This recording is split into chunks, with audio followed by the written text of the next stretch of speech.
Psalm 29.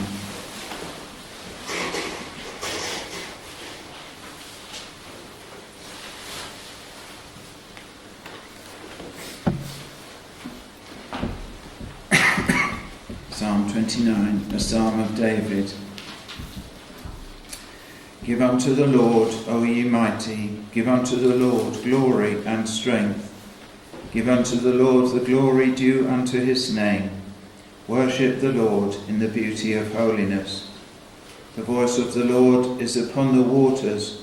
The God of glory thundereth. The Lord is upon many waters. The voice of the Lord is powerful. The voice of the Lord is full of majesty. The voice of the Lord breaketh the cedars. Yea, the Lord breaketh the cedars of Lebanon. He maketh them also to skip like a calf, Lebanon and Syrian like a young unicorn. The voice of the Lord divideth the flames of fire. The voice of the Lord shaketh the wilderness. The Lord shaketh the wilderness of Kadesh. The voice of the Lord maketh hinds to calve, and discovereth the forests. And in his temple doth every one speak of his glory. The Lord sitteth upon the flood. Yea, the Lord sitteth king for ever. The Lord will give strength unto his people. The Lord will bless his people with peace. Amen. May the Lord bless to our hearts the reading from his precious word. Now I'd like to really consider in the context of the whole psalm, but the last verse, I can't think of anything that it does not include for our need, that the Lord promises. The Lord will give strength unto his people.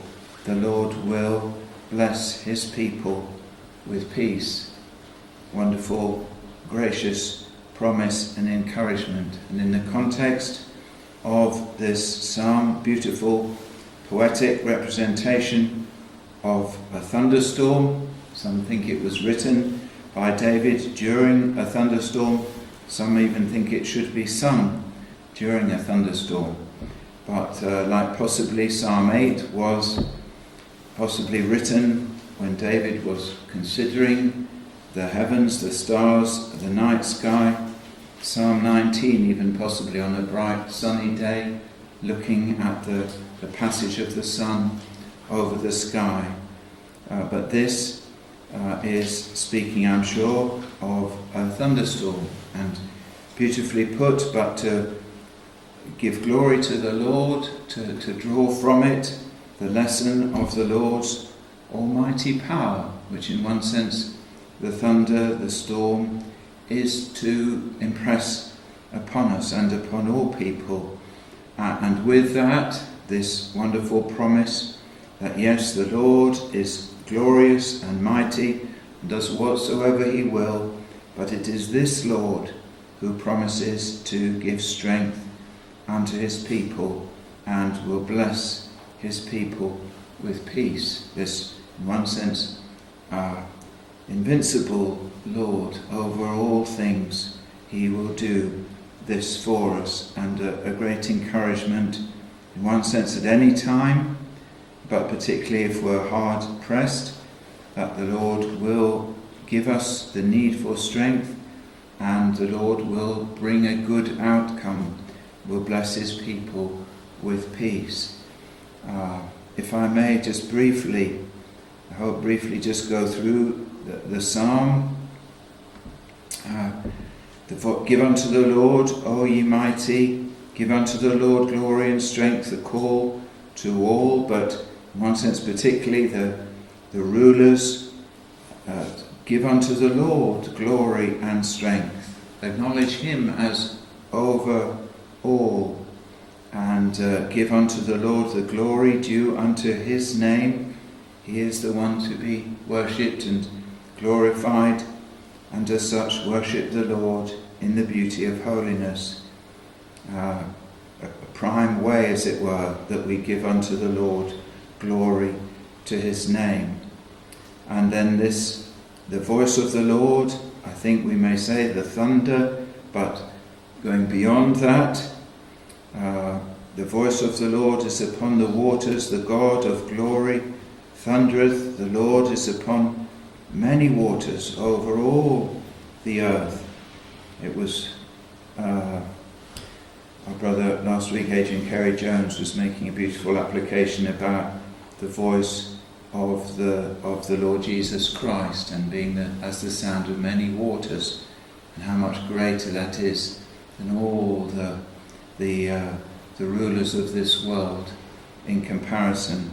And here the voice of the Lord is over all, the God of glory, he that reigns in the heavens, thunders, and the Lord is upon many waters. The voice of the Lord is powerful, the voice of the Lord is full of majesty. What he speaks and does comes to pass, as it is full of majesty as the ruler of all things.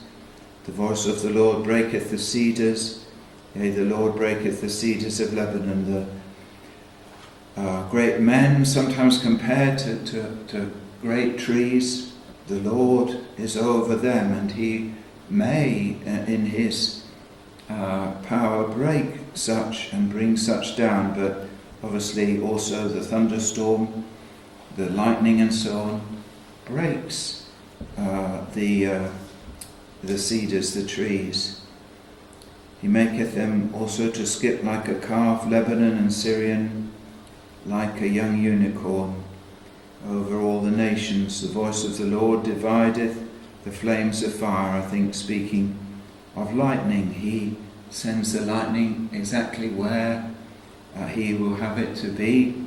Sometimes it might, in certain instances, start a bushfire or something like that.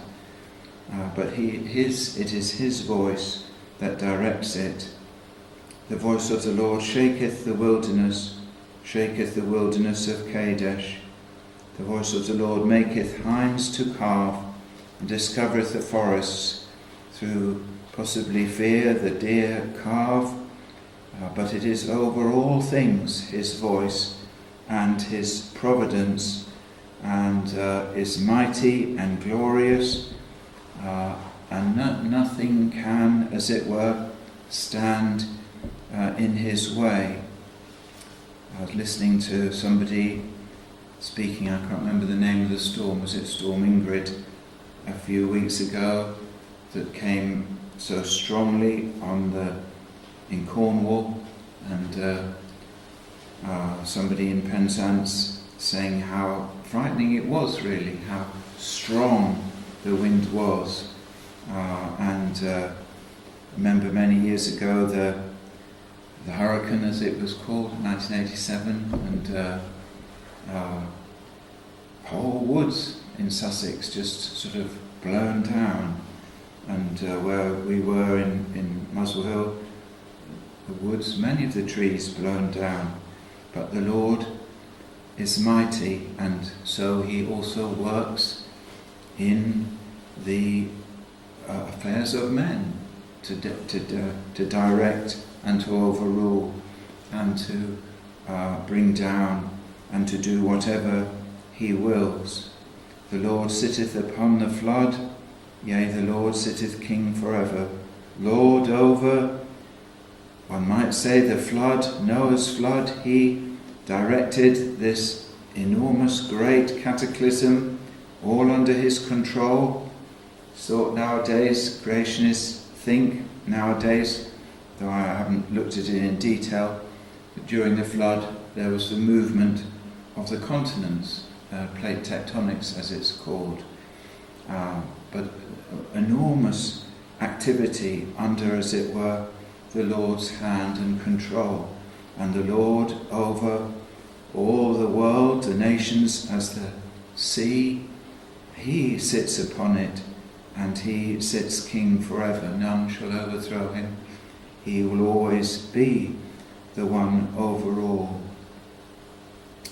This is commentator Mr. Alexander. The God whose voice now produces these effects is the God who sat enthroned upon the deluge, and this same God is still reigning over nature and the elements, and will be able to control them forever.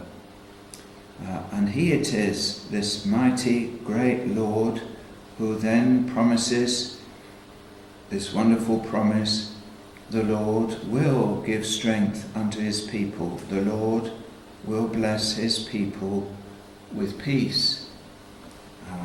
David, under inspiration, he will uphold his people, and he will deliver them and bring them ultimately into eternal peace. This is commentator William Plumer. By strength is to be understood all that is necessary to sustain life. To give peace is to make existence happy and desirable. To bless with peace is the strongest kind of phrase indicating the divine favour. This reminds one of the blessing pronounced by Aaron and his sons. Quote, I'll read it in a little while from Numbers chapter 6. But if I may just briefly, with a few other references, give hopefully a little more light.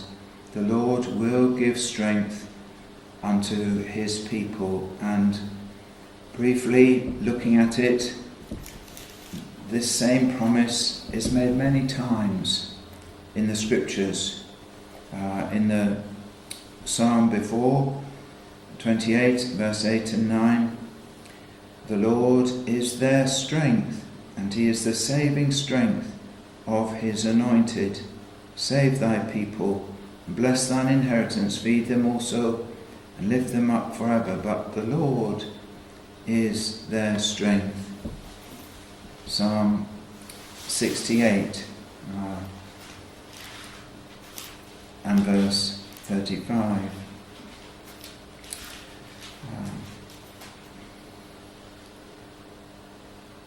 O God, thou art terrible out of thy holy places. The God of Israel is he that giveth strength and power unto his people. Blessed be God. He is the one.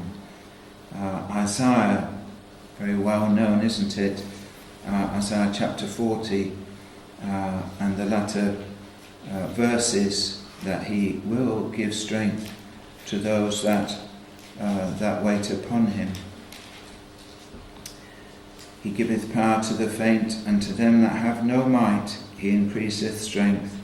Even the youth shall faint and be weary, and the young men shall utterly fail. But they that wait upon the Lord shall renew their strength. They shall mount up with wings as eagles. They shall run and not be weary, and they shall walk and not faint. And just one more. In the next chapter, Isaiah 41 and verse 10. Fear thou not, for I am with thee. Be not dismayed, for I am thy God. Oh, hi guys. I'm really sorry, I didn't mean to rudely interrupt your service. I'm actually a Christian myself, so I didn't know what I was going to expect, and I hope you're all having a lovely evening. You can come and sit down if you want. Kind of you. I'm soaking and I don't want to drip bloody water on here. I'm about to get out of your hair. I hope you're all having a lovely evening. My name's Scott. Everyone calls me Scotty. Hi, my fiancée Claire and I are actually roughing it out here tonight, and a good soul actually let me borrow his electric scooter to get here in the rain. I got here to find my bike's been stolen. We're sleeping outside Little Sainsbury's in Kingsmead Square, if any of you know where that. I promise you I won't bore you all any more than that. God bless you all. My wife's name's Claire, I'm Scotty. I saw the door was open and I thought, you never know. This is where my bicycle's supposed to be. Bit of a shame. I'm trying, I shouldn't really ask in there, but I'm trying to raise a little change. I've got about an hour and 3/4 trying to get us off the streets. I've had most of my clothes stolen and I was asleep. I'm walking around no underpants or socks on. I won't prove it, don't worry, I'm not aware of it. And I'm trying to put a woman first who's nice and dry and soaked. Just trying to raise a little change. I was expecting we don't generally be here when I got here, and my bike wasn't here. I haven't seen a bike all day. I've been in and out and I haven't seen one. Thank you for the lovely smiles, and I'm really sorry I got with you. I saw the door open. I thought my bike might be here, and it's not. sorry. It's a little bit of overview.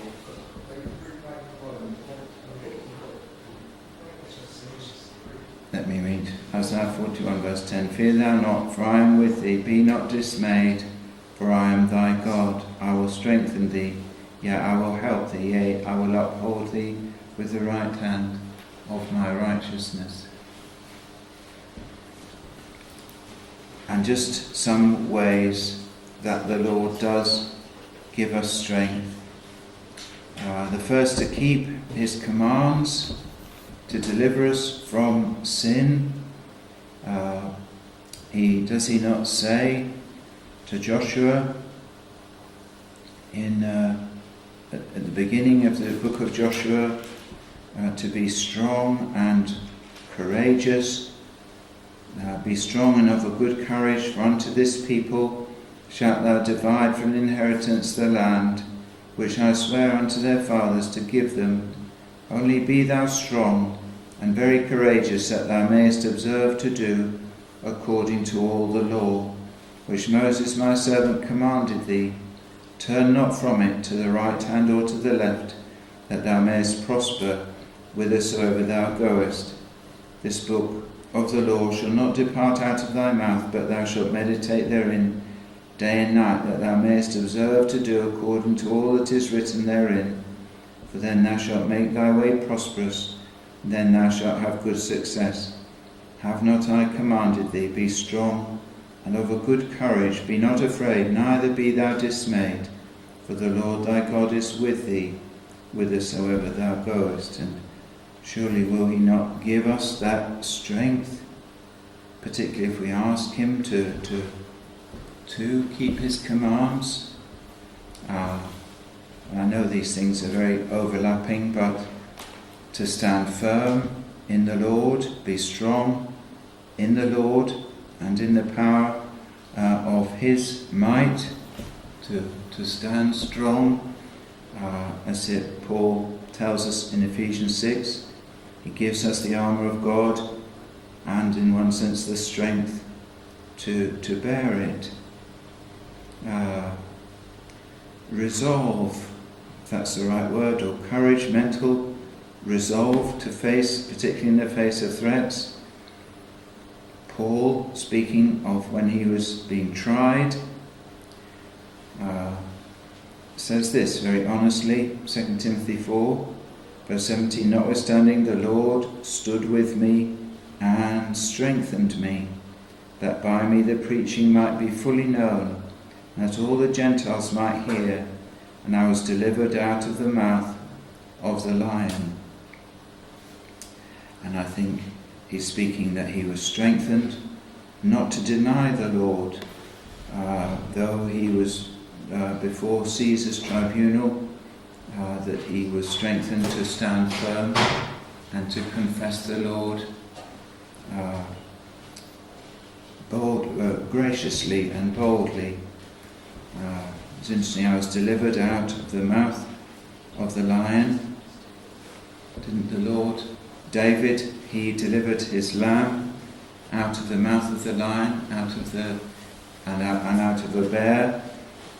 As a type of Christ, the Lord promises to strengthen us, to hold us fast, to deliver us from turning away from him. Strength, I think, in one sense he does give us as needed, not that we tempt him, but physical strength. There are encouragements to, and I don't know if Paul's quoting it, but we have in 1 Samuel the Philistines. They hear the Israelites shout when the ark is brought into the camp, and they say, "Quit you like men, be strong."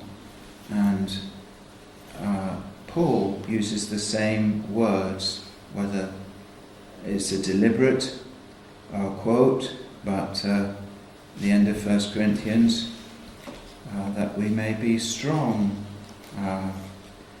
Watch ye, stand fast in the faith, quit you like men, be strong. The Lord will uphold and the Lord will give strength as is needful. Again, we don't tempt the Lord. We find, I know we're not soldiers, but David and others remarkably strengthened, pursuing the Amalekites a day and a night, and the following day, when the Amalekites come to Ziklag and take away their families. Patience, stamina is such, I think, the Christian race is more like a marathon than a sprint, and we have need of patience or stamina to persevere, to press on. We will get weary, we will get tired, we may get downcast, but the Lord promises to give strength. And here, wherefore seeing we also are compassed about with so great a cloud of witnesses, let us lay aside every weight and the sin which does so easily beset us, and let us run with patience the race that is set before us, looking unto Jesus, the author and finisher of our faith, who for the joy that was set before him endured the cross, despising the shame, and is set down at the right hand of the throne of God. We look to him. The Lord gives strength to his people. We must, in one sense, look to him, and he will give that strength, and he will uphold. Joy, the joy of the Lord is our strength. Love, in one sense, is it not? Love has, in one sense, its own strength, beareth all things, believeth all things, hopeth all things, endureth all things. Very wonderful. But the Lord promises to bless us with that precious love, and that he would, as it were, grant us that strength to bear all things, believe all things, hope all things, endure all things. But it is a strength that is peaceable, if that's the right way of putting it. The world strengthens themselves so that they may invade or bully or oppress. Why is China sort of building such a vast army and so on? People will say, well, they're going to invade Taiwan. I am no expert on these things, but the world generally builds up great strength to then use it possibly to hurt others. But this strength is a blessed strength that ends in peace. The Lord will bless his people with peace. And peace, as you all know, is an all-encompassing word, shalom, that is not just absence of hostilities, but includes blessing and prosperity in the spiritual sense of the word, and obviously harks back, as I mentioned earlier, to the Aaronic blessing in Numbers chapter 6, that the Lord promises to bless his people with peace, and the priests, sons of Aaron, were charged with that task of pronouncing the Lord's blessing over them. And the Lord spake unto Moses, saying, Speak unto Aaron and unto his sons, saying, On this wise ye shall bless the children of Israel, saying unto them, The Lord bless thee and keep thee. The Lord make his face shine upon thee, and be gracious unto thee. The Lord lift up his countenance upon thee, and give thee peace. And they shall put my name upon the children of Israel, and I will bless them. He would have them do it in a visible, audible way, so that the people are encouraged that the Lord does and will give them peace. And again, did a little search on peace. The number of references that came up was very long, but let me just give you a few. Obviously some are just about keeping somebody's peace, being silent, but many with referring to this, that the Lord will bless his people with peace. That the wonderful prophecy in Isaiah chapter 9, for unto us a child is born, unto us a son is given, the government shall be upon his shoulder, and his name shall be called Wonderful, Counselor, the Mighty God, the Everlasting Father, the Prince of Peace. Of the increase of his government and peace there shall be no end, upon the throne of David and upon his kingdom, to order it, to establish it with judgment and with justice from henceforth even forever. The zeal of the Lord of hosts will perform this. Of the increase of his government and peace there shall be no end. That the same is, I won't turn to it, in Psalm 72, prophecy of the Lord's kingdom, that he shall bring peace to the people and the little hills by righteousness. But just a few more in Isaiah 26. Thou wilt keep him in perfect peace, whose mind is stayed on thee, because he trusteth in thee. And then in one sense, going back to the Lord gives strength, verse 4, trust ye in the Lord forever, for in the Lord Jehovah is everlasting strength. And also verse 12, Lord, thou wilt ordain peace for us, for thou also hast wrought all our works in us. And 32 and verse 17, and the work of righteousness shall be peace, and the effect of righteousness quietness and assurance forever. And my people shall dwell in a peaceable habitation, and in sure dwellings, and in quiet resting places. And one could go on.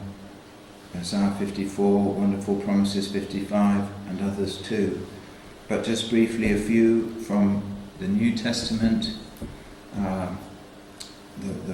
Probably the best known one in John chapter 14, the Lord's gracious comfort to the disciples in the upper room and for us. Verse 27, peace I leave with you, my peace I give unto you, not as the world giveth, give I unto you. Let not your heart be troubled, neither let it be afraid. Not as the world, temporary, fickle one might say, not based on external circumstances, but the gift to us within, as it were, but very precious, his peace, an abiding peace that will not be taken away, and that we might not, let not your heart be troubled, neither let it be afraid. And the same, similar, though he doesn't mention the word peace in chapter 16, these things I have spoken he does, I have spoken unto you, that in me ye might have peace. In the world ye shall have tribulation, but be of good cheer, I have overcome the world. That we would have peace, though in the world we have trouble, we will have the Lord's peace, and it will not be taken away from us. Just briefly, two more. Safety, I believe, is part of it. Obviously there is spiritual safety, but we have, I believe, a wonderful, glorious safety in the Lord, protection from all kinds of evil. This is David's prayer, Psalm 4, the last verse of Psalm 4. I will both lay me down in peace and sleep, for thou, Lord, only makest me dwell in safety. The Lord protects and gives us that peace. And eternal peace, obviously, at the end of our days, wonderful, glorious, eternal peace. Psalm 37 and verse 11. But the meek shall inherit the earth, and shall delight themselves in the abundance of peace. Delight themselves in the abundance of peace.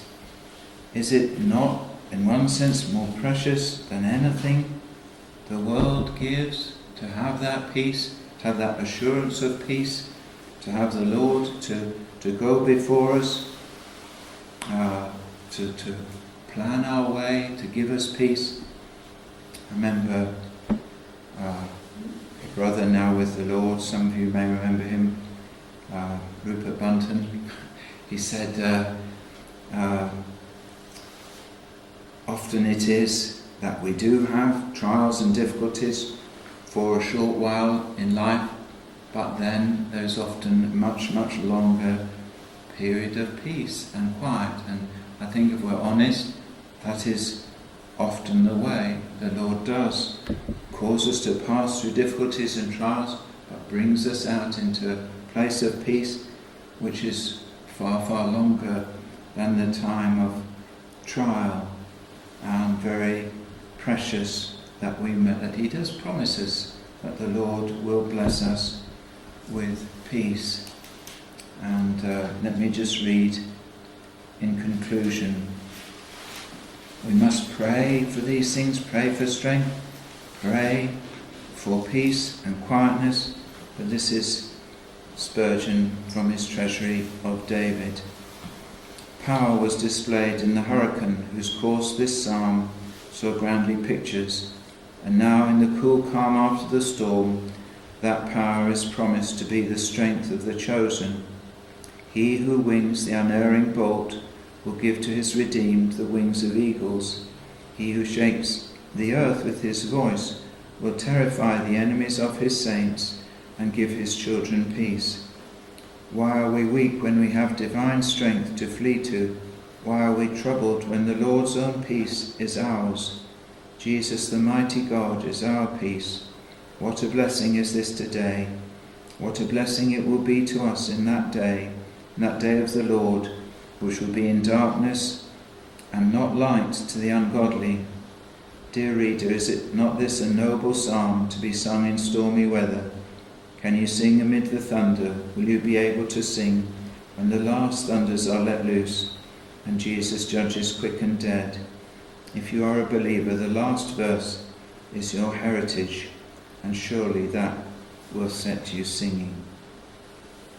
And it is for us all to remember, to draw strength from, to as it were pray. The Lord, you've promised you will give strength. Bless his people with peace. May he help us in all the things he leads us through. Grant us that grace and that strength that we may depend upon. Amen. Now, second hymn, number 657. Peace, perfect peace in this dark world of sin.